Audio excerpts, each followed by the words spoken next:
મિત્રો મજામાં ને? હવે બધાને ઇંગ્લિશ બોલવું જ છે, પણ ઇંગ્લિશ બોલતા આવડતું નથી. શોખ તો ઘણો બધો છે બોલવા માટે, પણ ક્યાંક આપણે પાછા રહી જઈએ છીએ, ક્યાંક આપણી પ્રેક્ટિસમાં, આપણી મહેનતમાં, આપણી આળસમાં ક્યાંક આપણું અધૂરું છે.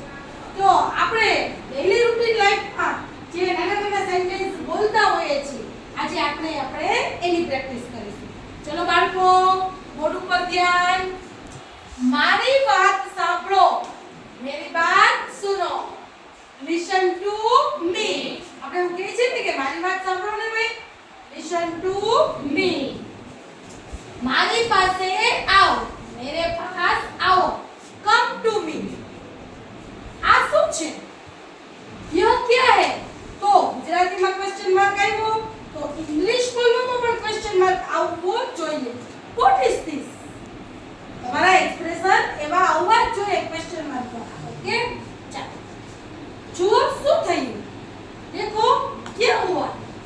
Look what happen. મગજથી કામ લો, દિમાગ से काम लो. Use your brain. ओके, ચોપડી બંધ કરો, કિતાબ બંધ કરો. ક્લોઝ ધ બુક. શું તમે બીમાર છો? क्या तुम बीमार हो?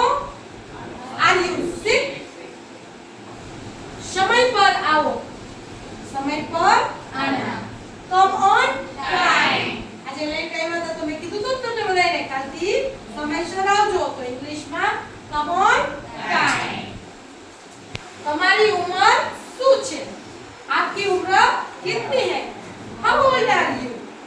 ओके, तो ગુજરાતી, હિન્દી અને ઇંગ્લિશ આપણે ત્રણે ત્રણ લેંગ્વેજની અંદર સેન્ટેન્સ શીખીશું.